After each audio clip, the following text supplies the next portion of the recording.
On a quiet Sunday morning in May 1980, the geography of the Pacific Northwest didn't just shift, it was obliterated. At 8:32 a.m., Mount St. Helens erupted with the cataclysmic force of 1,600 atomic bombs, flattening 230 square miles of forest in seconds and sending a plume of ash into the stratosphere that would circle the globe. It was the most destructive volcanic event in United States history, turning day into night across the region and reminding the world of the volatile power sleeping beneath the soil. But while the eruption was a geological disaster, it serves as the perfect metaphor for the human history of Washington state, a timeline defined not by slow, steady growth, but by sudden, massive, earth-shaking booms. Welcome to the Evergreen State, a land where history is written in sudden surges of fortune and reinvention. From the lawless frenzy of the fur trade and the desperate stampede of the Klondike Gold Rush to the industrial explosion of World War II that turned Seattle into Jet City, this region has always been an incubator for the extreme. It is a place that went from being the rugged, impenetrable edge of the American frontier to the global headquarters of the digital age, birthing the companies that run the modern world, like Microsoft and Amazon.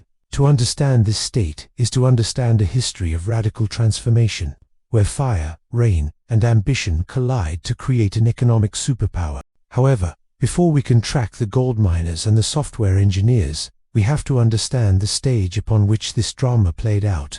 Because Washington is geographically unique in North America, the state is literally bifurcated, sliced in two by the massive Cascade mountain range. This creates what locals call the Cascade Curtain, a geological wall that separates the state into two completely distinct worlds.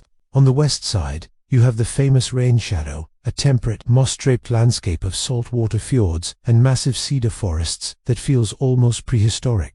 On the east side, shielded from the Pacific storms, lies a vast, arid expanse of high desert and rolling golden plains. This dramatic contrast didn't just dictate the weather, it dictated destiny. For thousands of years before European contact, this geography shaped the lives of the indigenous peoples, separating the canoe-faring, cedar-reliant nations of the coast from the horse-riding, semi-nomadic tribes of the interior plateau.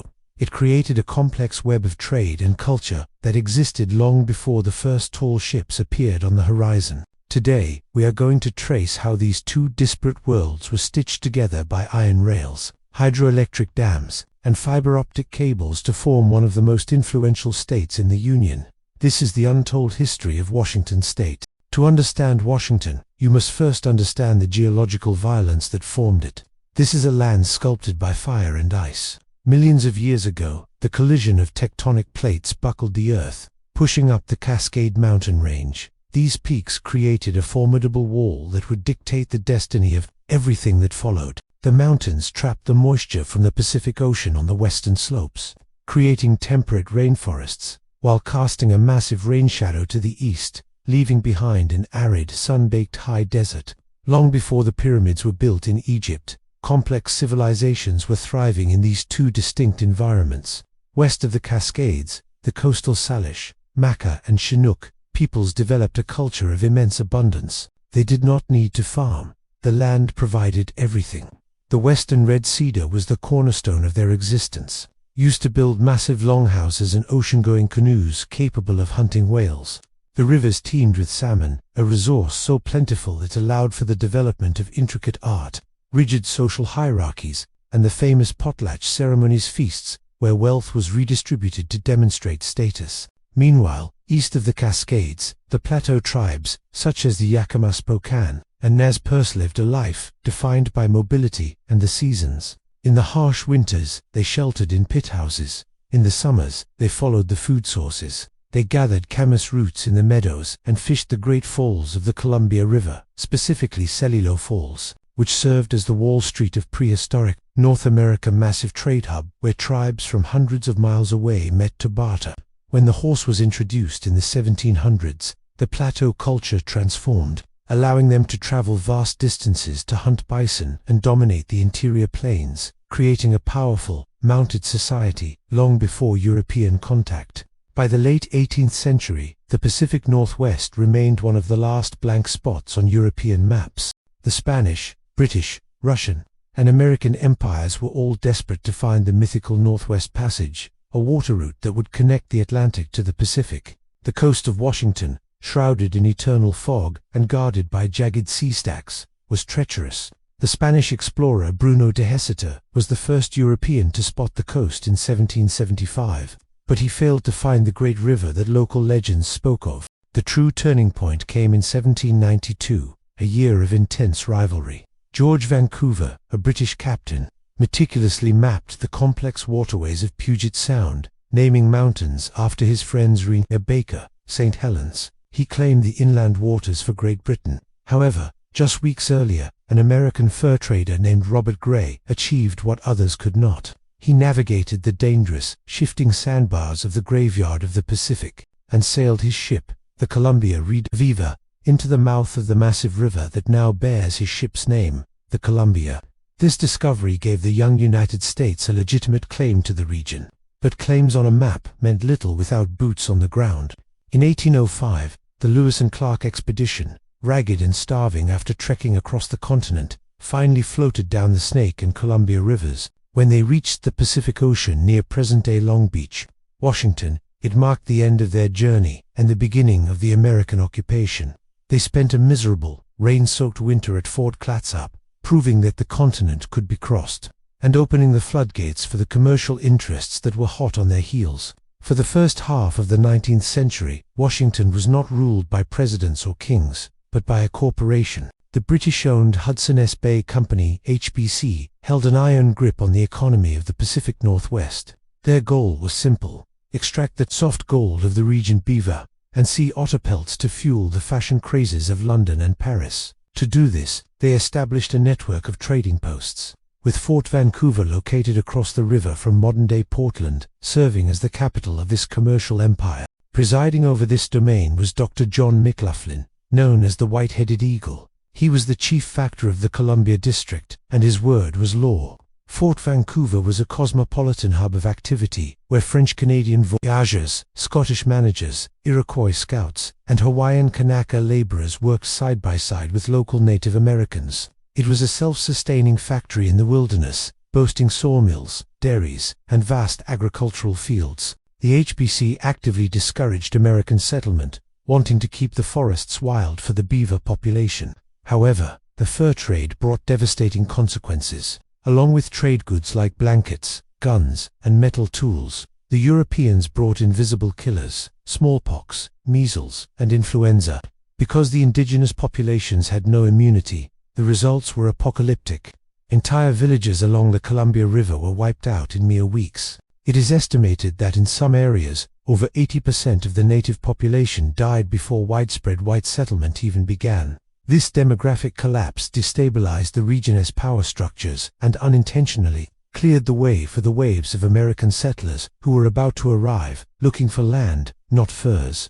By the 1840s, the beaver populations were depleted, and the Oregon fever had gripped the United States. Thousands of families sold their possessions, loaded covered wagons, and embarked on the grueling 2,000-mile trek along the Oregon Trail. While most initially headed for the Willamette Valley in Oregon, hardy souls soon began pushing north of the Columbia River into what would become Washington.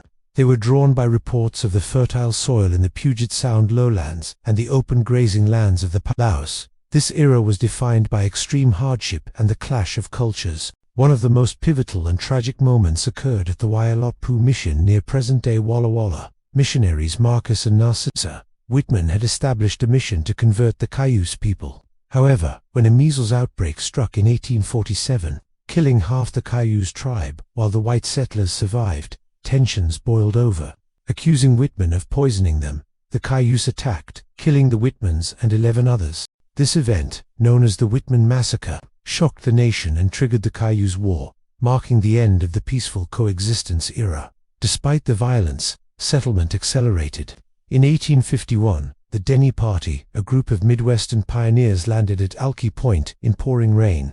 They were greeted by Chief Seattle, a leader of the Duwamish and Squamish tribes, who offered them aid. Finding Alki too exposed to the wind, they moved across the bay to a deep-water harbor, naming their settlement Seattle in honor of the chief. These early years were a struggle for survival, relying on the export of logs to San Francisco to buy basic supplies. They were carving a civilization out of a dense, towering wilderness, laying the foundations for the major cities we know today. In 1853, Washington Territory was officially separated from Oregon. The federal government appointed Isaac Stevens as the first territorial governor. Stevens was a man of immense ambition and ruthless efficiency. His primary goal was to secure land for a transcontinental railroad, which meant extinguishing Native American land titles as quickly as possible. In a whirlwind tour in 1854 and 1855, Stevens coerced tribal leaders into signing treaties that ceded millions of acres of land in exchange for small reservations and hunting rights. Many tribes, realizing the treaties were often mistranslated, or that they were being forced onto uninhabitable land, revolted. With the Indian problem considered solved by the government and the borders secured, the territory focused on growth. The population swelled, but it took decades of political maneuvering to finally join the Union. On November 11, 1889, Washington was finally admitted as the 42nd state. It entered the Union with a new constitution and high hopes, but it immediately faced a trial by literally. That very summer, the Great Seattle Fire reduced the entire downtown commercial district to ash. Remarkably, the city rebuilt itself in brick and stone within a year, raising the street level to avoid the tide, creating the famous Seattle Underground. The arrival of the Northern Pacific Railroad in 1883 connected Washington to the rest of the nation, effectively ending its isolation. But the true economic explosion happened in 1897. On July 17th, the steamship Portland docked in Seattle, carrying 68 miners and, more importantly, 2 tons of solid gold from the Klondike region of the Yukon. As the news telegraphs hit the world, the Great Depression of 1893 vanished instantly, replaced by gold fever. Seattle, in a stroke of marketing genius, branded itself as the gateway to Alaska. The city became a chaotic funnel for humanity. The mayor of Seattle actually resigned his post to head north and mine. Seattle merchants made fortunes not by digging gold, but by mining the miners. They sold outfits, food, sled dogs, and tickets north at exorbitant prices. A famous Nord Stream ancestor, John W. Nordstrom, made his stake in the Klondike, returning to Seattle to start a shoe store that would become a retail empire. The population of Seattle doubled and then tripled. The quiet lumber town transformed into a bustling metropolis of corruption, vice, and incredible wealth. This era also saw the rise of the timber barons. With the railroad providing transport, Washington's massive Douglas firs became the building material for the growing nation. Companies like Weyerhaeuser bought millions of acres of forest. The woods were filled with shingle weavers and lumberjacks, working in incredibly dangerous conditions. Washington became the leading lumber producer in the United States, a title it held for decades. The combination of the gold rush capital and the timber exports created a new class of wealthy elites and a rapidly expanding working class, setting the stage for the labor conflicts that were to come. By the early 20th century, Washington was gaining a reputation not just for timber, but for radical politics. The working conditions in the logging camps and shingle mills were horrific. Men were frequently maimed or killed by falling trees and snapping cables, with no compensation for their families. This environment was fertile ground for the industrial workers of the world, IWW, known as the Wobblies. They preached one big union and were willing to strike, sabotage, and fight for the 8-hour workday and safer conditions. The conflict between the labor unions and the business owners often turned into open warfare. In 1916, the Everett Massacre occurred when a boatload of Wobblies, sailing from Seattle to Everett, was met at the dock by a sheriff's posse. Gunfire erupted, leaving at least 5 strikers and 2 deputies dead. 3 years later, in 1919, Seattle became the first city in America to undergo a general strike. For 5 days, 65,000 workers walked off the job, dock workers, streetcar drivers, waitresses, and barbers, effectively shutting down the entire city to prove the essential nature of labor. The fear of a red revolution terrified the establishment.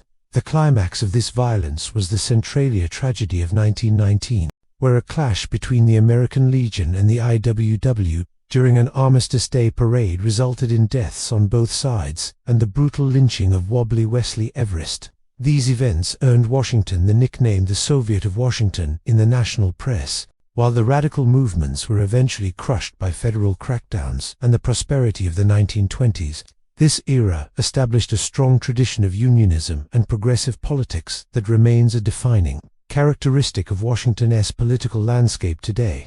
The Great Depression of the 1930s hit Washington with brutal force. The demand for lumber collapsed, and the mills went silent. Hooverville shantytowns built by the homeless sprung up on the tighter flats of Seattle. In eastern Washington, the situation was compounded by a drought that turned the farmland into a dust bowl. However, this desperate era would lead to the greatest engineering feat in the state's history, the harnessing of the Columbia River. President Franklin D. Roosevelt's New Deal saw the potential of the Columbia River. The government authorized the construction of the Grand Coulee Dam. It was a project of pharaonic scale, the largest concrete structure ever built at the time. Thousands of men flocked to the desert for work.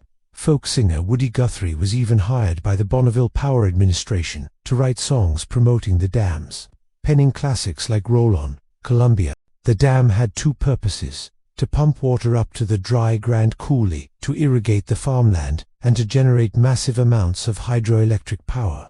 The completion of the dam fundamentally terraformed the state. It turned the semi-arid desert of the Columbia Basin into one of the most productive agricultural regions in the world, famous for apples, potatoes, and hops. However, progress came at a terrible cultural cost.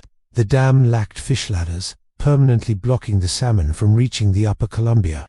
The majestic Kettle Falls, a sacred fishing site for the Colville tribes for thousands of years, was submerged under the rising waters of Lake Roosevelt. The river was tamed, providing the cheap electricity that would soon power the factories of the next great global conflict. When World War II began, Washington state was uniquely positioned to become an industrial war machine. The cheap hydroelectric power from the new dams attracted heavy industry, specifically aluminum processing. But the true giant of the era was the Boeing Company. In Seattle and Renton, Boeing factories began churning out the B-17 Flying Fortress and the B-29 Super. The factories were so vital to the war effort that the roof of the enormous Plant 2 was camouflaged with a fake residential neighborhood made of plywood and chicken wire to hide it from potential Japanese air raids. The war effort dramatically changed the demographics of the state. A massive labor shortage led to the recruitment of women, Rosie the Riveters, and thousands of African Americans from the South, who moved to the Northwest for shipyard and factory jobs. However, the war also brought Washington's darkest civil rights violation. In 1942, Executive Order 9066 forced the removal of over 12,000 Japanese Americans from their homes in Washington. Farmers, business owners, and students were stripped of their rights and sent to internment camps like Minidoka in Idaho. Their thriving communities in Seattle and Bainbridge Island erased overnight. Meanwhile, in the deserts of eastern Washington, the government seized an area half the size of Rhode Island for the Manhattan Project. This was the Hanford site. In total secrecy, they built the B reactor, the world's first full-scale nuclear production reactor. The workers there produced the plutonium that was used in the Trinity test and the Fat Man bomb dropped on Nagasaki. Washington had played a direct, terrifying role in ending the war. The legacy of Hanford remains today, both as a scientific landmark and as the most contaminated nuclear site in the Western Hemisphere, requiring a cleanup effort that will last for centuries. Post-war Washington rode a wave of optimism. The 1962 World's Fair in Seattle, the Century 21 Exposition, gave the city its iconic Space Needle and a vision of a high-tech future. But the state was still dangerously reliant on one company, Boeing. When the aerospace market crashed in the early 1970s, Seattle emptied out. A famous billboard near the airport read, "Will the last person leaving Seattle turn out the lights?" But the state reinvented itself, shifting from heavy industry to software and retail. In 1979, a small company called Microsoft moved its headquarters to Bellevue, Washington. Bill Gates and Paul Allen helped spark the personal computing revolution that would change the human experience. Simultaneously, a coffee shop founded in Pike Place Market, Starbucks, began an aggressive expansion under Howard Schultz, changing how the world drank caffeine. The 1990s saw Washington become the center of the cultural universe. The Seattle Sound grunge music, spearheaded by Nirvana and Pearl Jam, dominated the airwaves, channeling the gloomy, rainy angst of the region into global superstardom. The modern era also reminded Washingtonians of the power of nature. The 1980 eruption of Mount St. Helens served as a violent check on human hubris, flattening forests and darkening skies. Yet, the state continued to surge. In 1994, Jeff Bezos founded Amazon in a garage in Bellevue. The company grew to consume downtown Seattle, transforming the city into a global tech hub comparable to Silicon Valley. Today, Washington stands as a complex paradox, a leader in futuristic technology and AI, yet deeply rooted in its agricultural and logging past, a state of incredible wealth and pressing social challenges, forever balancing on the edge of the continent, looking toward the future. From the ancient cataclysms that carved the Columbia Gorge to the digital revolutions that reshaped the global economy, Washington State has never been a place for the timid. It is a land defined by its extremes: wet and dry, ancient and modern, boom and bust. It is a place where the earth itself is restless, reminding us with every tremor and plume of steam that nothing here is permanent. Yet, through the fur trade, the gold rushes, the world wars, and the tech bubbles, the spirit of the evergreen state has remained constant. It is a spirit of reinvention. It is the grit of the logger, the vision of the engineer, and the resilience of the indigenous peoples who have called this land home since time immemorial. Washington is more than just a collection of borders. It is a testament to human adaptability at the edge of the continent. As we look at the skyline of Seattle today, piercing the clouds just like the volcanoes in the distance, we see a state that is always looking for the next frontier. Whether that frontier is in outer space or cyberspace, you can bet it will likely launch from here. Thank you for joining us on this journey through the history of Washington. If you enjoyed this deep dive into the 42nd state, please hit that like button and subscribe to the channel for more stories from the American map. And I want to hear from you. Which era of Washington's history do you think shaped the state the most? Was it the railroads, the war, or the web?